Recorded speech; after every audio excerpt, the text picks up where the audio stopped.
Good morning BSc second year medical and non-medical students and good morning BSc BA third year medical and non-medical students। आज हम lecture number 11 शुरू करने जा रहे हैं। आपका लेक्चर नंबर 11 टॉपिक का नाम है अपना जैबलोंस्की डायग्राम। बच्चों कैसे हो सारे? काफी टाइम हो गया अपनी इसमें जैबलोंस्की डायग्राम अपना रह गया था पेंडिंग। एक टॉपिक पेंडिंग है सिर्फ जैबलोंस्की डायग्राम। ये पूरा होते ही अपनी फोटो केमिस्ट्री वाली यूनिट कंप्लीट हो जाएगी बच्चों। और फोटो केमिस्ट्री यूनिट में मैंने आपको सारी चीजें करवा दी हैं। उसके बाद अपने थर्मोडायनेमिक्स यूनिट को कंटिन्यू करेंगे और थर्मोडायनेमिक्स के साथ साथ आपकी इलेक्ट्रोकेमिस्ट्री मैं यूनिट भी चलाने वाला हूं बच्चों। तो फोटो केमिस्ट्री की यूनिट आपकी कंप्लीट हो जाएगी जैबलोंस्की डायग्राम करते ही। और जैबलोंस्की डायग्राम मोस्ट इंपोर्टेंट टॉपिक है, मोस्ट इंपोर्टेंट।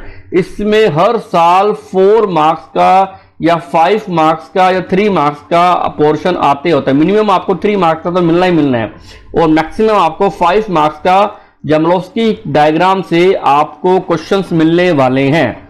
ओके बच्चों, तो मैं आपको बता दूं कि मेडिकल वाले बच्चों और नॉन मेडिकल वाले बच्चों आपको मैं सारा को बता दूं कि अपनी फोटो केमिस्ट्री वाली यूनिट ये टॉपिक करते ही कंप्लीट हो जाएगी। और ये इसके आपको मैं जैबलोंस्की डायग्राम के 3 लेक्चर दूंगा आपको, क्योंकि जैबलोंस्की डायग्राम जो है ना वो काफी इंपॉर्टेंट है। तो मैं जैबलोंस्की डायग्राम को आपको 3 लेक्चर दूंगा। जैबलोंस्की आरेख बोलते हैं इसको, जैबलोंस्की आरेख। जैबलोंस्की एक साइंटिस्ट था जिसने ये डायग्राम दिया, कैसे बनाते हैं, क्या मतलब है इसका, सारी बातें मैं समझाने जा रहा हूं। ठीक है, और लेक्चर नंबर आपका 11 है आज का। ओके, जैबलोंस्की डायग्राम के बारे में आपसे मैं 3 लेक्चर वीडियो लेक्चर आपको मिलेंगे इस वीक में। ओके, और सुबह टाइम रहेगा अपना मोस्ट प्रोबेबल 9 AM, 9 बजे आपकी क्लास शुरू हो जाएगी बच्चों और आपने क्लास लगानी है। और उसके बाद जो अपने शुरू करने जा रहे हैं इलेक्ट्रोकेमिस्ट्री। हम आपके जो है ना इलेक्ट्रोकेमिस्ट्री जो है,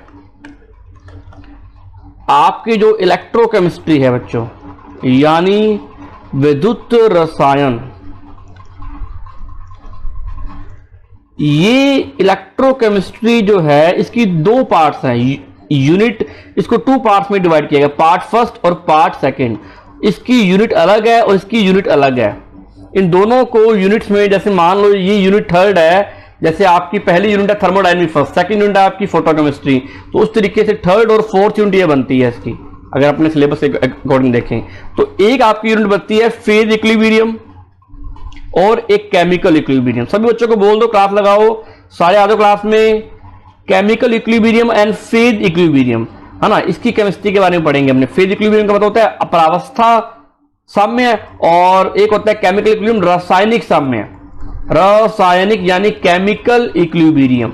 एक होता है अवस्था साम्य यानी फेज इक्विलिब्रियम। इसकी एक यूनिट बनती है बच्चों। और इस यूनिट में सबसे पहले अपने क्या पढ़ेंगे, सिर्फ और सिर्फ इंपॉर्टेंट पढ़ेंगे, वो भी लास्ट में। इसको छोड़ दो एक बारी। तो अब मैं इलेक्ट्रोकेमिस्ट्री शुरू करने वाला हूं जैबलोंस्की डायग्राम के बाद। तो बच्चों किसी को कोई दिक्कत हो, प्रॉब्लम हो तो बताओ चैट सेक्शन में। और थर्मोडायनेमिक्स के आपको 2 लेक्चर या 1 लेक्चर वीक में मिलता रहेगा, क्योंकि थर्मोडायनेमिक्स काफी बड़ी यूनिट है और इसको अपने कंटिन्यू रखेंगे। और तुम्हें लगे कि सर कोई कंफ्यूजन क्रिएट हो रही है, तो कंफ्यूजन क्रिएट नहीं होने देंगे, क्योंकि थर्मोडायनेमिक्स का आपको 2 लेक्चर मिलेंगे, 2 लेक्चर आपको मिलेंगे इलेक्ट्रोकेमिस्ट्री के। दोनों यूनिटें साथ साथ कंप्लीट हो जाएंगी। यहां पर थर्मोडायनेमिक्स कंप्लीट हो जाएगी, यहां पर इलेक्ट्रोकेमिस्ट्री फर्स्ट सेकंड दोनों एक साथ कंप्लीट हो जाएंगी बच्चों। और आपकी 4 यूनिट कंप्लीट हो जाएगी, है ना।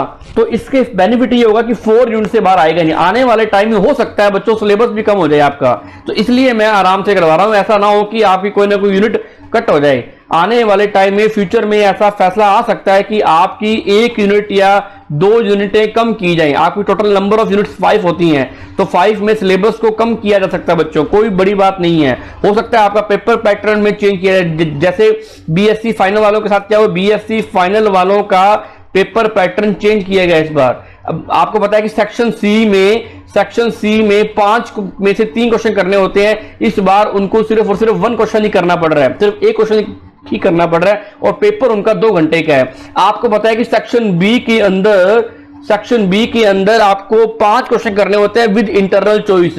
2 में से 1, 2 में से 1, 2 में से 1, 2 में से 1, यानी 5 क्वेश्चन 5 क्वेश्चन अटेम्प्ट करने होते हैं इंटरनल चॉइस के साथ, तो अब उनको 4 ही क्वेश्चन करने पड़ रहे हैं क्योंकि टाइम 2 घंटे का उनका वो कर दिया गया है। मे बी आने वाले टाइम ड्यू टू कोविड-19 कोरोना के कारण आपका भी टाइम ऐसा हो सकता है, कुछ ना कुछ चेंज होगा, तो आप चिंता मत करो बच्चों, आपके लिए भी बहुत अच्छी बातें हैं कि ये आपके लिए होने जा रहा है। ओके बच्चों, किसी को कोई डाउट लगे मुझे बताओ चैट सेक्शन में कि जो मैं करने जा रहा हूं वो सही है तरीका, कि इलेक्ट्रोकेमिस्ट्री के साथ साथ थर्मोडायनेमिक्स कंटिन्यू चलती रहेगी जैबलोव्स्की डायग्राम खत्म होने के बाद। तो इलेक्ट्रोकेमिस्ट्री एक most important and interesting unit है, इसलिए मैं करवाने जा रहा हूं। साथ साथ अपनी थर्मोडायनेमिक्स जो भी वो भी बहुत ज्यादा इंटरेस्टिंग है, उष्मागतिकी, दोनों एक साथ चलेंगी और दोनों की वीडियो लेक्चर ऑलवेज सेव रहेंगे, आपको कोई दिक्कत नहीं आने दूंगा मैं। हिंदी मीडियम में, इंग्लिश मीडियम में प्रॉपरली आपको नोट्स तैयार करवाए जाएंगे। ओके बच्चों, अब जैबलोव्स्की डायग्राम मैं स्टार्ट करने जा रहा हूं बच्चों, देखते जाना। जैबलोव्स्की डायग्राम का मतलब क्या है? जैबलोव्स्की भाई साहब ने क्या बताया, साइंटिस्ट ने क्या बताया, कहता कोई भी एक मॉलिक्यूल है, कोई भी एक प्रकार का मॉलिक्यूल है ना। बीएससी बीएड थर्ड ईयर आपके एग्जाम का अभी तक कोई पता नहीं है, आपके एग्जाम हो या ना हो, मेरे हिसाब से आपके एग्जाम ना होने के पूरे चांस है। तो आप तैयारी करो बच्चों, आगे की तैयारी करो, बीएससी बीएड थर्ड ईयर की तैयारी करो, आप क्लासें कंटिन्यू लगाओ, जब फ्यूचर में देखेंगे कि एग्जाम का क्या सीन बनता है। बाकी मेरे हिसाब से एग्जाम का सीन कोई नहीं बनता, क्योंकि अगर उन्होंने डेट शीट निकालनी होती तो डेट शीट अब तक निकाल चुके होते वो। मैं बात कर रहा हूं बीएससी बीएड थर्ड ईयर वालों के लिए। तो बात करते हैं जैबलोव्स्की डायग्राम की। जैबलोव्स्की डायग्राम क्या बताता है? कोई मॉलिक्यूल है, मान लो कोई भी मॉलिक्यूल है, कोई भी एक अणु है ना, वो अगर 1 फोटोन की एनर्जी को गेन करता है, कोई भी 1 फोटोन मतलब 1 क्वांटा की एनर्जी को गेन करता है। क्वांटा मतलब होता है एनर्जी के छोटे छोटे पैकेट्स, यानी 1 फोटोन की एनर्जी को गेन करता है। सनलाइट से एनर्जी आ रही है as a photon, as a quanta, वो क्या कर रहा है? गेन कर रहा है मॉलिक्यूल। और मॉलिक्यूल गेन करते ही वो एक्साइटेड स्टेट में आ जाता है। कैसे आ जाता है? एक्साइटेड स्टेट में आ जाता है। मतलब मॉलिक्यूल्स ने एनर्जी को गेन किया, ऊर्जा को ग्रहण किया और वो एक्साइटेड स्टेट में आया, यानी उनमें क्या हुए? चेंजेस हुए, बहुत सारे चेंजेस हुए है ना। बहुत सारे ट्रांजिशन हो सकते हैं, या तो उसमें काफी परिवर्तन होंगे या उनमें काफी संक्रमण हो सकते हैं। हमें नहीं पता कि वो संक्रमण कौन कौन से होंगे। इस सारी बातों को, इन सारे चेंजेस को, परिवर्तनों को, मतलब कोई मॉलिक्यूल जब कोई मॉलिक्यूल 1 फोटोन एनर्जी को गेन करता है और वो एक्साइटेड स्टेट में आ जाता है, यानी उसमें काफी चेंजेस होते हैं, काफी परिवर्तन होते हैं। इन परिवर्तनों को, इन चेंजेस को एक्सप्लेन किसके द्वारा किया गया? जैबलोव्स्की के द्वारा किया गया। उसने जैबलोव्स्की डायग्राम बना करके समझाया कि ये जब मॉलिक्यूल जो है 1 फोटोन एनर्जी को गेन करेगा तो उसमें क्या क्या चेंजेस आएंगे, क्या क्या परिवर्तन आएंगे, है ना, क्या क्या संक्रमण आएंगे। वो सारे संक्रमणों को समझाने वाला कौन था? जैबलोव्स्की था। अगर इसकी हम डेफिनेशन पढ़ें बच्चों, मैं पहले बोल रहा हूं कि आज का जो लेक्चर नंबर 11 है ना, अपना लेक्चर नंबर 11 में सिर्फ और सिर्फ जैबलोव्स्की डायग्राम का बेस क्लियर किया जाएगा। आपने एक लाइन भी नहीं उतारनी, आपने यहां से कोई नोट्स नहीं बनाना। मैं लेक्चर नंबर 3 के, लेक्चर नंबर 13 के अंदर, 13 के अंदर मैं नोट्स प्रॉपरली कैसे लिखना है एग्जाम में, सारी बातें मैं बताऊंगा कि आपने एग्जाम में ऐसे लिख करके आना है। वो लेक्चर नंबर 13 में आएगा, पूरा फिनिशिंग देंगे अपने थर्ड लेक्चर ऑफ जैबलोव्स्की डायग्राम में। 13 लेक्चर में अपने मैं पूरी फिनिशिंग दूंगा कि आपने इस तरह से काम करना है। आज के लेक्चर में आपने एक लाइन भी नोट नहीं करनी है, सिर्फ समझना है। मैं आज के लेक्चर में बेसिक करवाऊंगा कि कैसे बेसिक तैयार करना है जैबलोव्स्की डायग्राम बनाने के लिए, है ना। जैबलोव्स्की डायग्राम कैसे बनाते हैं उसका बेस, और कल आपको बताऊंगा जैबलोव्स्की डायग्राम कैसे बनता है, वो बनाकर के सिखाऊंगा। और उससे नेक्स्ट डे आपको प्रॉपरली नोट्स दूंगा मैं कि ऐसे नोट्स बनाने हैं हिंदी मीडियम में, इंग्लिश मीडियम में, और ऐसे जैबलोव्स्की डायग्राम लिख करके आना है। क्योंकि जैबलोव्स्की डायग्राम 5 नंबर का हर एग्जाम में आता होता है। 5 मार्क्स पक्के हैं आपके, तो वो तो पक्के कर लो। 45 मार्क्स की फिजिकल केमिस्ट्री है तो 5 नंबर तो जैबलोव्स्की डायग्राम पक्का देकर जाएगा, हर एग्जाम में आता है। इसलिए बोलता हूं इसको ढंग से लगाना क्लास को। तो जैबलोव्स्की डायग्राम क्या बोलता है? The Jablonski diagram express when sunlight radiation is absorb by any molecules. कोई भी मॉलिक्यूल्स है जब वो सनलाइट रेडिएशन को एब्जॉर्ब करता है, देन चेंजेस, उसमें कई परिवर्तन आते हैं। Then occurs the changes and transitions occurs, उसमें कई संक्रमण होते हैं, कई परिवर्तन आते हैं, कई चेंजेस आते हैं। उसको जैबलोव्स्की आरेख के द्वारा समझाया जाता है, उसको जैबलोव्स्की डायग्राम समझाता है। जैबलोव्स्की आरेख किसी भी अणु द्वारा विकिरण को अवशोषित करने पर होने वाले परिवर्तनों और संक्रमणों को व्यक्त करता है। It is represent of many transitions and any changes when molecule when molecule absorb the light radiation, जब कोई मॉलिक्यूल लाइट रेडिएशन को एब्जॉर्ब करता है, अवशोषित करता है, तो उसमें क्या क्या चेंजेस आते हैं, क्या क्या ट्रांजिशंस होते हैं, उन सारी बातों को जमलोस्की डायग्राम ही एक्सप्रेस करता है, रिप्रेजेंट करता है, प्रदर्शित करता है। ओके, कोई भी अणु जो ऊर्जा को ग्रहण करके उच्च ऊर्जा अवस्था में चला जाता है, कोई भी मॉलिक्यूल है, कोई भी अणु है, वो ऊर्जा को ग्रहण करेगा, 1 फोटोन एनर्जी को, 1 क्वांटम एनर्जी को, और ग्रहण करके उच्च ऊर्जा अवस्था में चला जाता है। बिल्कुल सिंपल सी बात है, कोई भी अणु है वो जब ऊर्जा को ग्रहण करेगा तो उच्च ऊर्जा अवस्था में जाएगा और उत्तेजित अवस्था में चला जाता है। बात एक ही है, उसमें जो परिवर्तन देखने को मिलते हैं या संक्रमण देखने को मिलते हैं, उन सभी संक्रमणों का स्पष्टीकरण जमलोस्की आरेख के द्वारा किया जाता है। सिंपल सी बात है बच्चों, if any molecules that absorbs energy, if any molecules that absorbs energy, जब कोई मॉलिक्यूल्स एनर्जी को एब्जॉर्ब करता है, कौन सी एनर्जी, लाइट की एनर्जी, लाइट रेडिएशन की एनर्जी को जब कोई मॉलिक्यूल एब्जॉर्ब करता है, तो the transitions to high energy, तो हाई एनर्जी स्टेट की तरफ ट्रांजिशन होता है, और the to the excited state, मतलब कोई भी मॉलिक्यूल जब किसी एनर्जी को गेन करता है तो वो ट्रांजिट करता है, वो संक्रमण करता है हायर एनर्जी स्टेट की तरफ या एक्साइटेड स्टेट की तरफ। हाँ, the changes are that are seen, हमें काफी चेंजेस देखने को मिलते हैं, and the transition that are seen are explain, हमें काफी ट्रांजिशन देखने को मिलते हैं, काफी चेंजेस देखने को मिलते हैं, उन सारे चेंजेस को, उन सभी ट्रांजिशंस को, all transitions is explained bye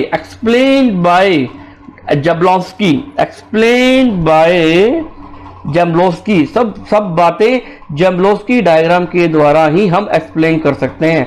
बच्चों बात समझ में आई कि जमलोस्की डायग्राम का एम क्या था? एनी मॉलिक्यूल, कोई भी मॉलिक्यूल जब एनर्जी को एब्जॉर्ब करता है, लाइट रेडिएशन एनर्जी को एब्जॉर्ब करता है, तो उसके बाद जब वो एक्साइटेड स्टेट में आता है, हायर स्टेट में जाता है, उसमें एनी चेंजेस, जितने भी चेंजेस आते हैं, उसमें जो भी ट्रांजिशंस होते हैं, ऑल ट्रांजिशंस, ओ सो कॉल्ड ट्रांजिशंस को एक्सप्लेन कौन करता है? जमलोस्की डायग्राम करता है। जितने भी परिवर्तन आते हैं, कोई भी अणु जब हायर एनर्जी स्टेट में जाता है, उसमें जितने भी परिवर्तन आते हैं, उन सभी परिवर्तनों को कौन समझाता है, उनका स्पष्टीकरण कौन देता है? जमलोस्की डायग्राम देता है। बच्चों सिंपल सी बात, आप देखो आपके सामने क्या हो रहा है स्क्रीन पे, कोई एम मॉलिक्यूल है, एम मॉलिक्यूल ने क्या किया?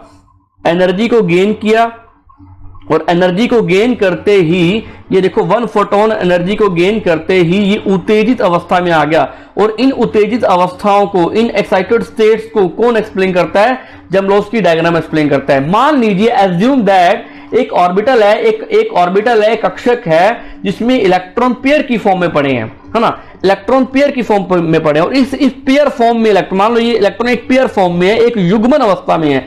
इस युग्मन अवस्था में जो इलेक्ट्रॉन्स पड़े हैं दोनों के दोनों, इनको एक्सप्लेन करने के लिए हमें 4 क्वांटम नंबर चाहिए होते हैं। आपको ध्यान होगा, आपने प्रीवियस क्लासेस में 4 क्वांटम नंबर पढ़े थे, है ना। उसका नाम क्या था? मेन क्वांटम नंबर, जो मेन एनर्जी लेवल्स, जिसको बोलते हैं प्रिंसिपल क्वांटम नंबर, जो हमें किसी की साइज के बारे में, जो हमें ऑर्बिटल के साइज के बारे में जानकारी देती है, इंफॉर्मेशन देती है हमें। एजीमुडाल क्वांटम नंबर जो हमें शेप के बारे में बताती है, शेप के बारे में, उसका ओरिएंटेशन क्या होगा, उसका विन्यास क्या होगा, उसकी आकृति कैसी होगी, उसके बारे में बताती है। मैग्नेटिक क्वांटम नंबर, चुंबकीय क्वांटम नंबर, ये हमें उसके चुंबकीय व्यवहार के बारे में बताती है। स्पिन क्वांटम नंबर हमें स्पिन मोशन के बारे में, उसकी स्पिन कैसा है, उसका चक्रण कैसा है, उसका स्पिन मोशन, उसका रोटेशन कैसा है, उसका घूर्णन कैसा है, उसको समझाती है कि इलेक्ट्रॉन किस तरीके से घूर्णन कर रहा है, इलेक्ट्रॉन किस तरीके से स्पिन मोशन कर रहा है, इलेक्ट्रॉन किस तरीके से रोटेशन मोशन कर रहा है, उसको बोलते हैं spin quantum number. Magnetic quantum number, magnetic behaviour, it is represented by small m। द्विगंशी क्वांटम नंबर यानी एजीमुडाल क्वांटम नंबर, जो हमें शेप के बारे में, ओरिएंटेशंस के बारे में बताती है, उसको L से रिप्रेजेंट करते हैं और N से। मैं क्वांटम नंबर की बात क्यों कर रहा हूं यहां पर? क्योंकि मुझे इलेक्ट्रॉन्स की स्पिन के बारे में बात करनी है, क्योंकि स्पिन किस तरीके से है, ऐसा क्यों करने जा रहा हूं, आगे आपको धीरे धीरे सारी पिक्चर क्लियर हो जाएगी। हमारा जो मेन काम है ना, वो मेन जो हमारे लिए इंपॉर्टेंट है, वो स्पिन क्वांटम नंबर है, और स्पिन क्वांटम नंबर क्या होता है उसके बारे में बात करने जा रहे हैं। तो ये सारी क्वांटम नंबर्स ना डिफरेंट तरीके से, अलग अलग तरीके से सारी चीजों को एक्सप्लेन करती है, कोई ओरिएंटेशन को एक्सप्लेन करता है, कोई साइज को, कोई शेप को, कोई स्पिन मोशन को कि उसका स्पिन मोशन कैसा है, क्लॉकवाइज है, एंटी क्लॉकवाइज है, उसका रोटेशन को एक्सप्लेन करती है, घूर्णन को समझाती है, उसको बोलते हैं स्पिन क्वांटम नंबर। हमारे लिए मेन इंपॉर्टेंट है spin quantum number. Spin quantum number के बारे में बात करते हैं, इसको हिंदी में बोलते हैं चक्रण क्वांटम संख्या।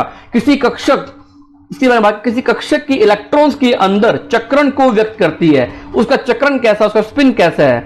आपको पता है बच्चों, आपको ध्यान है ये बात कि it is represented spins of electron in any orbital and it is explain the motion of electrons and this motion is spin and rotation motion. इसको हम इट इज कोल्ड या this is motion is called spin motion या rotation motion के नाम से जाना जाता है। यह इलेक्ट्रॉन की गति की व्याख्या करती है और इस गति को चक्रण या घूर्णन गति कहते हैं। बच्चों घूर्णन का मतलब पता है क्या होता है? जैसे मान लो कोई भी इलेक्ट्रॉन है, इलेक्ट्रॉन अपनी एक्सिस के जब अराउंड घूमता है, जब अपने एक्सिस पे घूमता है, ऑन द एक्सिस पे घूमता है। जैसे मान लो आपका जो फैन है, पक्का जो आपका फैन होता है जो है ये घूम रहा है ना, तो ये घूम रहा है, इसका मतलब ये रोटेशन गति कर रहा है, ये घूर्णन गति कर रहा है, इसको बोलते हैं चक्रण गति बोलते हैं, इसको बोलते हैं स्पिन मोशन बोलते हैं। फैन का घूमना, फैन का रोटेट करना, जिसको बोलते हैं घूर्णन, जिसको बोलते हैं rotation, it is called rotation, it is called spin motion. ऐसे इसी तरीके से इलेक्ट्रॉन भी क्या करता है? स्पिन मोशन करता है। उसी तरीके से उसके स्पिन मोशन के कारण उसका हम बिहेवियर एक्सप्लेन करते हैं कि वो कैसे घूम रहा है, वो एंटी क्लॉकवाइज घूम रहा है या क्लॉकवाइज घूम रहा है। तो इलेक्ट्रॉन के स्पिन को रिप्रेजेंट करती है कि वो इलेक्ट्रॉन ऐसे घूम रहा है या इलेक्ट्रॉन कैसे घूम रहा है, उसके बारे में, उसका रोटेशन, उसके बिहेवियर को बताती है स्पिन क्वांटम नंबर, उसके स्पिन मोशन को बताती है, उसके चक्रण को बताती है। किसी कक्षक के इलेक्ट्रॉन के अंदर चक्रण को व्यक्त करती है। It is represent spin off electrons in any orbital. का स्पिन कैसा है? It is explain the motion of electron, this is motion is non rotation motion या स्पिन मोशन। यह इलेक्ट्रॉन्स की गति की व्याख्या करती है, इस गति को चक्रण या घूर्णन गति कहते हैं बच्चों। तो इलेक्ट्रॉनिक स्पिन क्या होता है? Electronic spin is a quantum property, उसकी क्वांटम प्रॉपर्टी होती है ऑफ ए इलेक्ट्रॉन, जो हमें बताती है कि इलेक्ट्रॉन किस तरीके से मूव कर रहा है, क्योंकि स्पिन मोशन से भी मैग्नेटिक बिहेवियर जनरेट होता है बच्चों। Electron clockwise on its axis it describe as spin up, उसका स्पिन ऊपर तक जा रहा है, इसको बोलते हैं spin up. If the electron anti clockwise on the axis it is spin down, मतलब उसका स्पिन नीचे की तरफ आ रहा है। अगर वो घूम रहा है क्लॉकवाइज तो उसका मतलब उसका स्पिन कहां जा रहा है? ऊपर की तरफ जा रहा है। अगर वो नीचे आ रहा है तो इसका मतलब स्पिन नीचे की तरफ आ रहा है, स्पिन डाउन बोलते हैं। इलेक्ट्रॉन चक्रण एक क्वांटम का गुण है, क्वांटम गुण है इलेक्ट्रॉनों का। जब इलेक्ट्रॉन अपने अक्ष पर घड़ी की दिशा में घूमता है तो उसे चक्रण ऊपर की तरफ बोलते हैं, ऊपर की तरफ जाता है। यदि वह इलेक्ट्रॉन घड़ी की ऊपरी दिशा में घूमता है तो उसे चक्रण नीचे की ओर कहा जाता है। इसे एस से रिप्रेजेंट करते हैं। हमारे लिए इस जमरोस्की डायग्राम में स्पिन क्वांटम नंबर का बहुत ज्यादा इंपॉर्टेंस है, स्पिन क्वांटम नंबर से ही हम काफी चीजें एक्सप्लेन कर सकते हैं। वो कैसे करेंगे आगे होने वाला है वो चीजें। देखो बच्चों, आप स्क्रीन पे आ रहा होगा किस तरीके से वो स्पिन मोशन करता है, आप स्क्रीन पे देखो बच्चों। अगर वो घूमता है क्लॉकवाइज तो स्पिन की वैल्यू होगी +½ क्या होगी? +½ अगर वो घूमता है स्पिन डाउन ये स्पिन अप का मतलब ऊपर की तरफ जाना, स्पिन डाउन का मतलब नीचे की तरफ आना। अगर ये एंटी क्लॉकवाइज घूमता है, एंटी क्लॉकवाइज, ए मतलब एंटी, सी मतलब क्लॉक, W मतलब वाइज, यानी घड़ी की विपरीत दिशा में घूमता है तो इसकी S की वैल्यू जो आती है इसके लिए ½ आती है। स्पिन की वैल्यू क्या आती है? -½ और इसके लिए वैल्यू क्या आती है स्पिन की?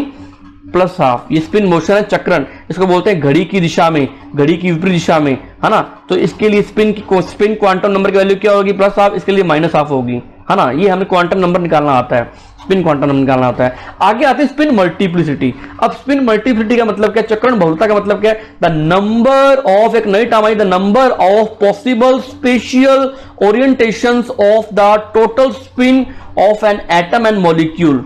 ये कहता है कि number of possible spatial orientation, वो कहता है स्पेस के अंदर, एक स्थान के अंदर उसका ओरिएंटेशन कैसा है टोटल स्पिन्स का ऑफ एन एटम, एक एटम्स के टोटल स्पिन्स का ओरिएंटेशन कैसा है, क्या क्या पॉसिबल ओरिएंटेशन हो सकते हैं। जैसे मैं एग्जांपल देता हूं कि 2 इलेक्ट्रॉन है, मान लो 2 इलेक्ट्रॉन है, इन्होंने एनर्जी को गेन कर लिया, है ना, इन्होंने एनर्जी को गेन किया 1 फोटोन एनर्जी को। ये दोनों इलेक्ट्रॉन क्या हो गए? अलग अलग हो गए। इसका ओरिएंटेशन ये बन गया, एक इलेक्ट्रॉन ऐसा हो गया, एक इलेक्ट्रॉन ऐसा हो गया।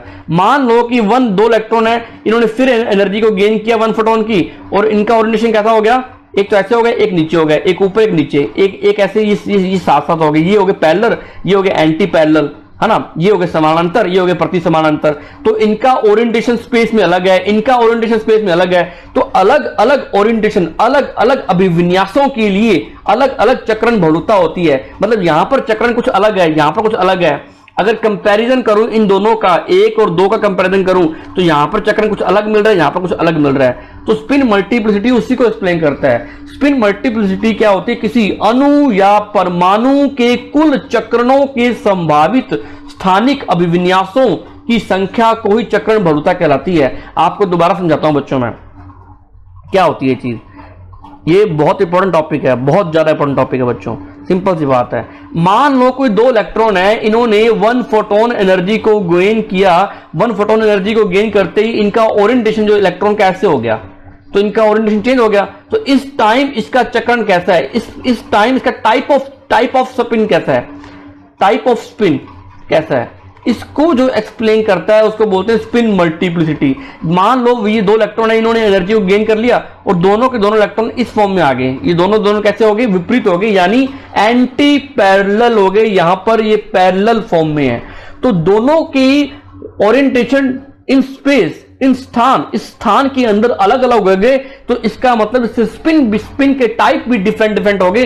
तो इस टाइप ऑफ स्पिन्स, इस ओरिएंटेशन ऑफ स्पिन्स, यानी अभिविन्यास, चक्रण के अभिविन्यासों को व्यक्त करने की जो कला होती है, जो तरीका होता है, उसको बोलते हैं स्पिन मल्टीप्लिसिटी। बच्चों समझ में आई बात? इसको बोलते हैं चक्रण बहुलता बोलते हैं। बच्चों समझ में आया आपको? ये बहुत मोस्ट इंपोर्टेंट टॉपिक है स्पिन मल्टीप्लिसिटी। बच्चों अच्छे बच्चों को ये टॉपिक समझ में नहीं आता, तो स्पिन मल्टीप्लिसिटी ये होती है ना, ओरिएंटेशन को एक्सप्लेन करने के लिए, उसके स्थानिक अभिविन्यासों को एक्सप्लेन करती है, उसके स्पेशल ओरिएंटेशन को समझाती है कि उसका ओरिएंटेशन क्या क्या डिफरेंट ओरिएंटेशन बनते हैं। सारों को मिलाकर के स्पिन मल्टीप्लिसिटी कहते हैं। स्पिन मल्टीप्लिसिटी का जो फॉर्मूला होता है, चक्रण बहुलता का फॉर्मूला होता है 2s+1 होता है। क्या होता है बच्चों? 2s+1। s का मतलब क्या है यहां पर? Total spin of molecules, total spin, कुल चक्रण, किसी भी अणु का कुल चक्रण। समझे बात को बच्चों? कुल चक्रण को बोलते हैं। अब बात करते हैं कि स्पिन मल्टीप्लिसिटी कैसे कैलकुलेट करें। मैंने आपको फॉर्मूला करवा दिया, अब मैं तुम्हें स्पिन मल्टीप्लिसिटी निकालना सिखाता हूं। पहले वो भी तुम्हें निकालनी आनी चाहिए बच्चों। ओके, अभी तुम्हें निकालना बताता हूं। वेट कीजिए बच्चों, सारों को मेरी आवाज आ रही है प्रॉपरली? सारों को समझ में आ रहा है बच्चों? कोई दिक्कत तो नहीं ना? बच्चों एक बात मुझे और बताना कि मैं जो वो इलेक्ट्रोकेमिस्ट्री शुरू करने जा रहा हूं, साथ साथ आपको 2 लेक्चर वो मिलेंगे। किसी को कोई दिक्कत तो नहीं है ना? अगर दिक्कत हो तो मुझे तुरंत बोलना है बच्चों, आपने पहले बोल रहा हूं मैं। तो बच्चों ये Cr+2 है। Cr का इलेक्ट्रॉनिक कॉन्फ़िगरेशन क्या होता है जल्दी बताओ कमेंट सेक्शन में। ऑर्गन की तरह 18, उसके बाद 3d, फिर 4s में मान लो मैं पहले लिख रहा हूं क्रोमियम का लिख रहा हूं इलेक्ट्रॉनिक कॉन्फ़िगरेशन। 4s1 3d 5 होता है इसका, 24 है, 18 यहां पर आ गए, 19 और 5, 19 और 5 के तो 24। तो ये इसका होता है इलेक्ट्रॉनिक कॉन्फ़िगरेशन। जैसे ही मैंने इसमें 2 इलेक्ट्रॉन को लूज किया तो Cr+ का क्या 3d4 4s0। अगर मैं इसका इलेक्ट्रॉनिक कॉन्फ़िगरेशन लिखूं 1 2 3 4, तो 4 इलेक्ट्रॉन ऐसे इसमें अरेंज होंगे और 0 उसके अंदर होंगे, है ना? इसके अंदर एक भी इलेक्ट्रॉन नहीं होगा। तो 3d4 एंड 4s0। अब इन 4 इलेक्ट्रॉन्स की हमें स्पिन मल्टीप्लिसिटी निकालनी है, हमें कैलकुलेट करनी है। तो इसके लिए s की वैल्यू क्या होगी? +½ इसके लिए क्या वैल्यू होगी? +½ इसके लिए वैल्यू क्या होगी? s = +½ क्योंकि ये सारे के सारे कैसे क्लॉकवाइज हैं। s = +½ अगर मुझे टोटल स्पिन काउंट करना हो, st काउंट करना हो, तो s1 + s2 + s3 +, मैं आपको तरीका बता रहा हूं कैसे टोटल स्पिन निकालते हैं। तो st = s1 की वैल्यू क्या है? ½ + ½ + ½ + ½, तो वैल्यू कितनी आ गई? st की वैल्यू 2 आ गई। अब इस वैल्यू 2 को मैं स्पिन मल्टीप्लिसिटी वाले फॉर्मूले में पुटअप कर दूंगा, 2s+1। ये s टोटल की वैल्यू आ गई हमारी। तो यहां क्या रखूंगा? 2 × 2 + 1, आंसर क्या आया? 5।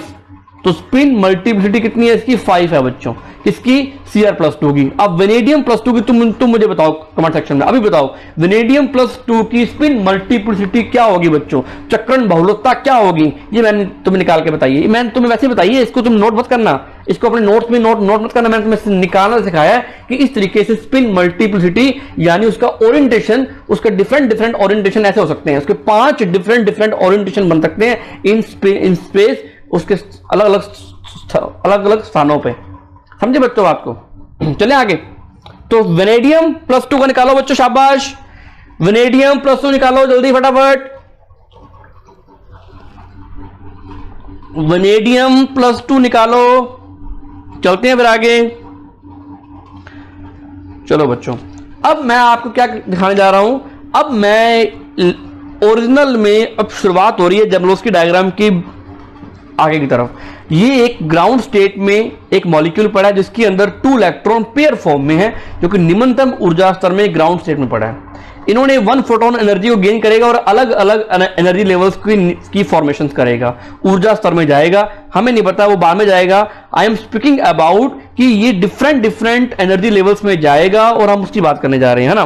तो स्पिन मल्टीप्लिसिटी की हम बात कर चुके हैं, अब बात कर रहे हैं अपने यहां पर कि अगर मैं इस 2 इलेक्ट्रॉन्स की जो पेयर फॉर्म में है इसकी स्पिन मल्टीप्लिसिटी को कैलकुलेट करूं, calculate the spin multiplicity in ground state electrons जो इसमें पड़े हैं, 2 इलेक्ट्रॉन पेयर फॉर्म में पड़े हैं, अगर मैं इसकी गणना करूं तो S1 की वैल्यू क्या है इसके लिए +12, S2 की वैल्यू क्या है, यानी S1 का मतलब फर्स्ट इलेक्ट्रॉन, S2 का मतलब सेकंड इलेक्ट्रॉन के लिए स्पिन की वैल्यू क्या है -12। अगर मैं टोटल स्पिन कैलकुलेट करूं ST is equal to +12 into minus plus कर देंगे इसको, तो ये क्या होगा +12 और -12 आपस में कट हो जाएंगे, तो ST की वैल्यू क्या आ जाएगी 0, यानी टोटल स्पिन की वैल्यू क्या आ जाएगी 0। अब इसको मैं स्पिन मल्टीप्लिसिटी के फॉर्मूले में पुटअप कर दूंगा, 2 हमें पता है कि 2s+1 होता है स्पिन मल्टीप्लिसिटी का फॉर्मूला, तो इसकी रखूंगा 2 × 0 + 1, इसकी वैल्यू क्या आ गई बच्चों 2 × 0 0 एंड +1, तो spin multiplicity of the ground state की वैल्यू क्या होती है 1 होती है 1। तो 1 से मतलब क्या है, आपको समझा दूं बच्चों कि 1 से मतलब क्या है कि जहां पर आपको स्पिन मल्टीप्लिसिटी की वैल्यू क्या मिली है इन द ग्राउंड स्टेट, क्या मिली है बच्चों, क्या मिली है 1 मिली है, वो भी कैसी ग्राउंड स्टेट में, ग्राउंड स्टेट में जो 2 इलेक्ट्रॉन पड़े थे उसकी स्पिन मल्टीप्लिसिटी की वैल्यू क्या आई है 1 आई है। तो इसका मतलब हमें 1 आई, इसका मतलब स्पेक्ट्रोस्कोपी की लैंग्वेज बोलेंगे हमें एक सिंगलेट मिला है वो भी ग्राउंड स्टेट में, तो इसका नाम क्या पड़ जाएगा बच्चों, इसका नाम क्या पड़ जाएगा, इसका नाम होगा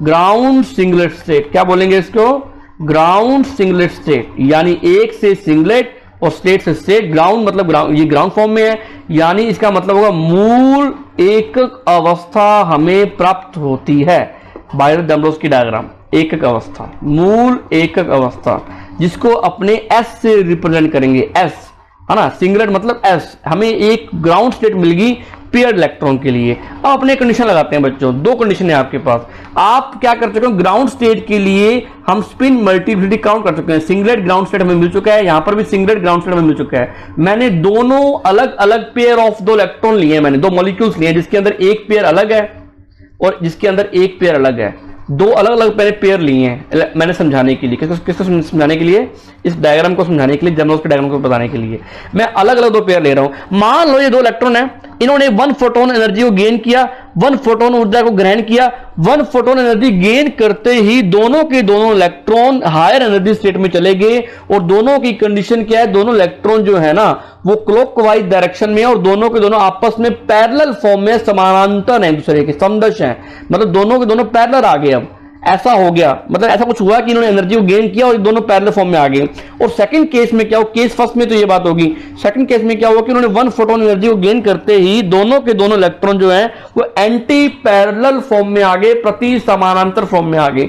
तो दोनों की अवस्था अलग अलग है, दोनों की कंडीशन अलग अलग है, दोनों की ओरिएंटेशन अलग अलग है, दोनों के अभिविन्यास बच्चों अलग अलग हैं।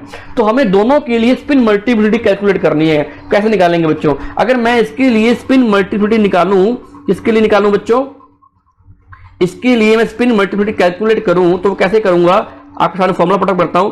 इसके लिए S इज इक्वल टू, इसकी पहले स्पिन की वैल्यू निकालो, तो S1 की वैल्यू क्या आएगी प्लस हाफ, S2 की वैल्यू क्या आएगी प्लस हाफ।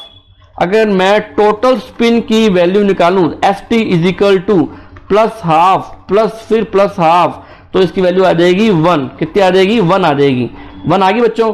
अब इस वैल्यू को मैं स्पिन मल्टीप्लिसिटी वाले फॉर्मूले में पुटअप कर देता हूं। मैंने पुटअप किया तो 2 इंटू 1 प्लस 1, तो 2 प्लस 1, तो क्या आ गई बच्चों 3 आ गई। क्या आ गई 3। अगर मैं इसके लिए स्पिन मल्टीप्लिसिटी कैलकुलेट करूं, इन दोनों इलेक्ट्रॉन के लिए कैलकुलेट करूं, तो यहां पर S1 की वैल्यू क्या है, S1 की वैल्यू क्या है बच्चों, S1 की वैल्यू क्या है माइनस हाफ, क्योंकि ये एंटी क्लॉकवाइज है, और S2 की वैल्यू क्या है प्लस हाफ, क्योंकि ये क्लॉकवाइज है। अगर मैं टोटल स्पिन को कैलकुलेट करूं तो वैल्यू क्या आएगी S1 प्लस S2, यानी minus half plus plus half, ये कट हो जाएंगे और वैल्यू आ जाएगी 0। जब वैल्यू 0 आती है तो इसको पुटअप कर दो फॉर्मूले के अंदर, 2s+1 वाले फॉर्मूले में 2 इंटू 0 प्लस 1, 2 इंटू 0 0 इज 1 आ गया। इसका मतलब यहां पर वैल्यू जो आती है, इसके लिए जो वैल्यू आती है वो आती है 1, इसके लिए जो वैल्यू आती है वो आती है 3। तो नाम में ये भी एक्साइटेड स्टेट में, ये भी एक्साइटेड स्टेट में है, समझ आई बच्चों बात। ये भी क्या है एक्साइटेड स्टेट में है और वो भी एक्साइटेड स्टेट में है। अगर अपने इसका नाम रखे तो क्या रखेंगे, इन दोनों एक्साइटेड स्टेट का नेम क्या रखेंगे बच्चों, वो मैं तुम्हें समझाने जा रहा हूं। इसका नेम जो आएगा बच्चों, इसके ये हमें क्या मिल रहा है 3 मिल रहा है। इसकी मल्टीप्लिसिटी स्पिन बहुलकता चक्रण बहुलकता 3 आ गई, तो ये एक्साइटेड स्टेट में है। इसका नाम क्या पड़ेगा बच्चों, इसका नाम पड़ेगा triplet excited state. Triplet excited state क्या बनेगा, ट्रिपलेट एक्साइटेड स्टेट, यानी त्रिक उत्तेजित अवस्था। इसका नाम क्या पड़ेगा सिंगलेट एक्साइटेड स्टेट, क्योंकि एक सिग्नल मिल रहा है तो सिंगलेट एक्साइटेड स्टेट। हिंदी में क्या बोलेंगे बच्चों, इसको हिंदी में बोलेंगे एकक उत्तेजित अवस्था। एकक उत्तेजित अवस्था, समझे बच्चों बात को, एक उत्तेजित अवस्था।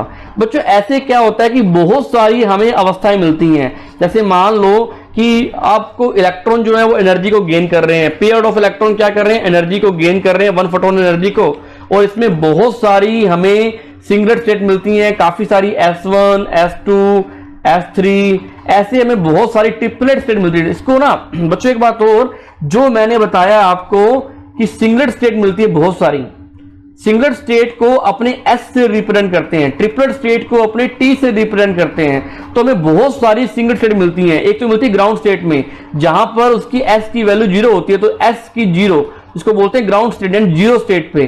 और बहुत सारी मिलती हैं S1 S2 S3, इस तरीके से हमें T1 T2 T3, काफी ट्रिपलेट और काफी सिंगलेट स्टेट्स मिलती हैं। जब वो एनर्जी को गेन करता है, जो जो उसमें चेंजेस आते हैं, कोई भी मॉलिक्यूल है जब वो किसी 1 फोटोन एनर्जी को गेन करता है, 1 क्वांटा एनर्जी को गेन करता है, ग्रहण करता है, तो उसमें जो जो परिवर्तन, जो जो चेंजेस आते हैं, जो जो ट्रांजिशन होते हैं, वो इस टाइप्स के होते हैं S1 S2 S3, यानी सिंगलेट एक्साइटेड स्टेट। ये भी सिंगलेट एक्साइटेड स्टेट, ये भी सिंगलेट एक्साइटेड, लेकिन ये क्या है फर्स्ट, ये सेकंड, ये थर्ड, यानी फर्स्ट सिंगलेट एक्साइटेड स्टेट, ये सेकंड सिंगलेट एक्साइटेड स्टेट, ये tertiary singlet excited state. T1 का मतलब क्या है, T1 का मतलब है first triplet excited state, secondary triplet excited state, tertiary triplet excited state. यानी हिंदी में बोले तो इसका मतलब क्या है कि प्रथम त्रिक उत्तेजित अवस्था, द्वितीय त्रिक उत्तेजित अवस्था, तृतीय त्रिक उत्तेजित अवस्था। इसका मतलब क्या बनेगा, प्रथम एकक उत्तेजित अवस्था, द्वितीय उत्तेजित एकक अवस्था, तृतीय उत्तेजित एकक अवस्था। अलग अलग ये सारी अवस्थाएं मिलती हैं हमें। उन अवस्थाओं के बारे में बच्चों बात करने जा रहे हैं, ठीक है। तो ऐसी अलग अलग अवस्थाएं बनती हैं। जैसे ये मान लो बहुत सारी अवस्थाएं बन गई, इसी से हमारा जेमलोस डायग्राम बनी। जैसे मान लो कि ये है अपनी S0, है ना, इसमें बहुत सारी क्या बन गई, ये बन गई S1, ये बन गई S2, ये बन गई S3, और इसमें बन गई एक ये बन गई T1, ये बन गई T2, ये बन गई T3। है ना, T1 और T2, T0 नहीं बनती, S0 बनती है, S0 में 2 इलेक्ट्रॉन पड़े, तो ये 2 इलेक्ट्रॉन इस तरीके से ट्रांजिशन करेंगे एनर्जी को ऑब्जर्व करके, S0 से S1 तक, S0 से S2 तक, S0 से S3 तक, इस तरीके से ट्रांजिशन करेंगे, है ना, इस तरीके से ट्रांजिशन होगी इसके। तो ये अलग अलग लेवल्स बन गए, अलग अलग लेवल्स ऐसे बनते हैं बच्चों। एक सिंपल सी बात बता दूं आपको, इसका नाम क्या रखा है S1 का, फर्स्ट एक्साइटेड सिंगुलर स्टेट, प्रथम उत्तेजित एकक अवस्था।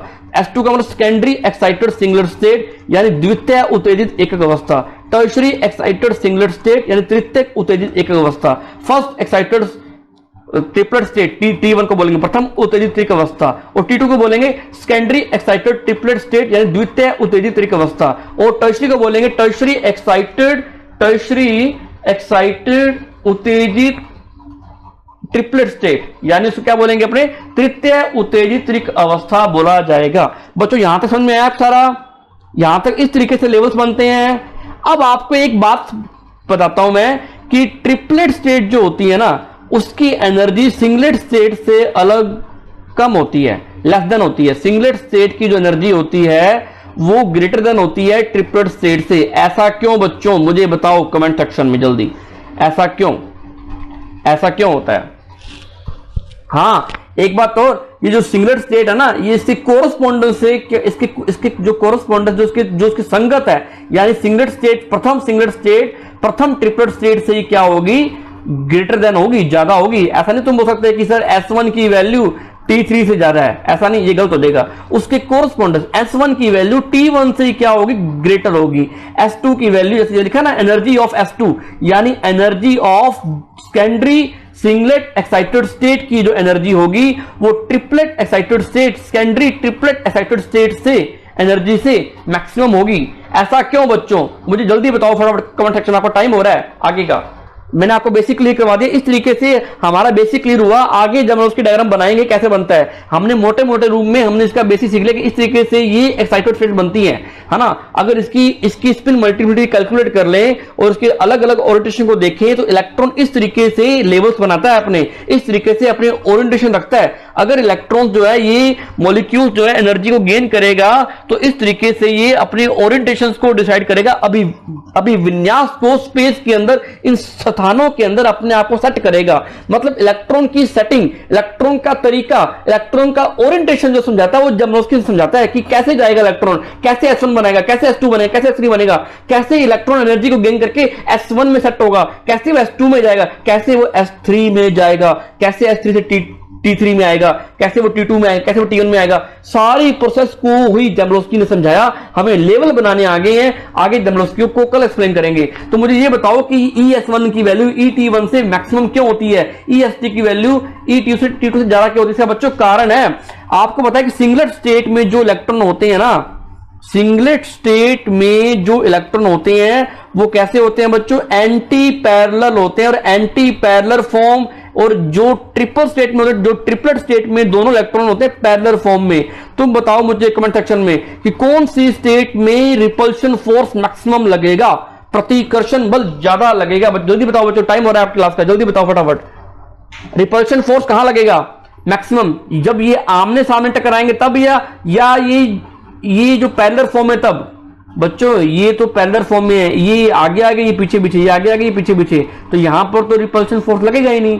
मान लो आप एक बाइक चला रहे हो, पीछे आपके बच्चे एक और बाइक चला रही है, वो पीछे पीछे बाइक लेके आ रही है और आपकी कोई टक्कर नहीं हो रही। जब तक आपकी कोई टक्कर नहीं हो रही, कोलिजन नहीं हो रहा, तब तक आपके अंदर कोई रिपल्शन फोर्स, आपको कोई गुस्सा नहीं आएगा।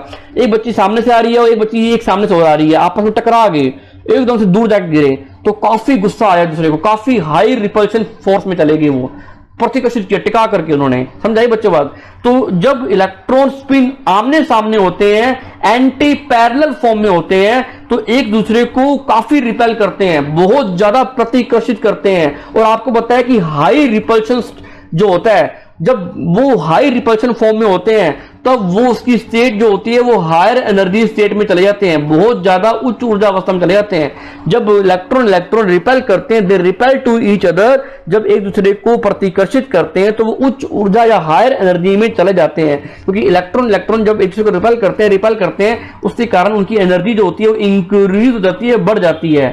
समझाइए बच्चों बात। इसीलिए एंटी पैरेलल फॉर्म की जो स्टेट बनती है, जैसे कि सिंगलेट स्टेट बनती है एंटी पैरेलल फॉर्म में, अगर आपकी स्पिन मल्टीप्लिसिटी जन चक्रम बलुता निकालें तो इसकी एनर्जी जो है, इसकी वैल्यू जो है वो बनती ES1, और ES1 यानी प्राइमरी सिंगलेट एक्साइटेड स्टेट की जो एनर्जी होगी वो प्राइमरी ट्रिपलेट एक्साइटेड स्टेट से मैक्सिमम होगी due to repulsion force, due to high repulsion force. तुमने ये रीजन समझा कर गया ना एग्जाम में, due to high repulsion force ऐसा होता है, इसीलिए इसके पर होगा इसके कॉरेस्पॉन्डेंस, इसके संगत वाली की ES1 is greater than ET1, T1 से S1 है ना, तो S2 की T2 से, S3 की T3 से। आप ऐसा नहीं बोल सकते कि S2 की S3 से, S2 की T3 से ना, उसके तरफ संगत, उससे कॉरेस्पॉन्डेंस ही मैक्सिमम होगी। इस तरीके से मैंने आपका बेस क्लियर किया बच्चों। आज का क्लास का टाइम हो गया, नेक्स्ट क्लास का आपकी। जाओ बच्चों, शाबाश, मिलते हैं कल फिर। थैंक यू बच्चों, बाय बच्चों। कोई डाउट हो तो मुझे आप बता सकते हो, कोई भी डाउट हो तो आप मुझे बोल सकते हैं बच्चों, जल्दी बताओ फटाफट। ये हमने आज इसका बेसिक क्लियर कर लिया, अपना बेसिक हमारा क्लियर हुआ। और कोई तुम्हें डाउट लगे तो आप मुझसे पूछ सकते हो। लेक्चर 3 लेक्चर मिलेंगे आपको जब उसके डायग्राम के। ओके बच्चों, बाय बच्चों।